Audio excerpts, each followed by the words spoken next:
আমি আর জিসান আজকে রাশেদ মামার নিয়ে মেডিকেলে আছি। মেডিকেলে আসতে আসতে প্রায় 1টা বেজে যায়। তার কারণে আমাদের অনেক ক্ষুধা লেগে যায়, লাঞ্চ করা হয় নাই। আমরা অল্প টাকায় ভালো খাবার খুঁজতেছিলাম।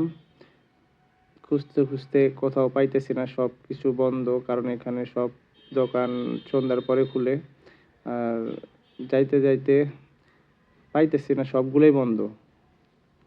কিন্তু এখানে একটা কুকুর দেখতে পাই, তার অনেক ক্ষুধা লাগে। জিসানকে বললাম তুই আরে কিছু 10 টাকা দিয়ে কিনে খাওয়া।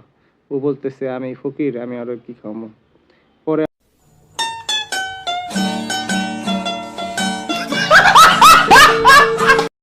হাবাইতে হাবাইতে আইতে আইতে এখানে একটা দোকান খুঁজে পাই।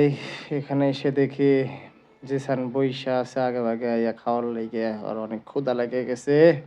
আর মামার এই জায়গায় দেখি অনেক আইটেম আছে, অনেক কিছু আছে। আর এখানে অনেক কিছু পরে আমাদের মামাই দিতেছে অনেক সুন্দর করে। কারণ 70 টাকায় এত বেশি খাবার কোথাও পাইবেন না এই মামার দোকান ছাড়া। আর এই জায়গায় একটা আচার দেখাইতেছে, এই আচারটা অনেক মজার, অনেক মজার। যারা মামার ওখানে খাইছেন বা গেছেন তারাই বলতে পারবেন কতটা মজার। আর এখানে আমরা বইসা দুজনে ভিডিও করতেছিলাম, আর উনি তো এডিট করা নিয়ে ব্যস্ত। এই ভিডিও করতে করতে খাবার রেডি হয়ে গেছে। 70 টাকায় এত বেশি খাবার, 3 পিস মুরগির মাংস, 1 প্লেট খিচুড়ি। আর ও তো খাওয়ান শুরু করে দিছে। আমিও খাওয়ান শুরু করলাম। ও বলতেছে অনেক মজা হয়েছে। আমিও খাবারটা মুখে দিয়ে দেখলাম, হ্যাঁ আসলে অনেক মজা হয়েছে। আর আজকের ভিডিওটা এতটুকুই। 70 টাকার কত কি?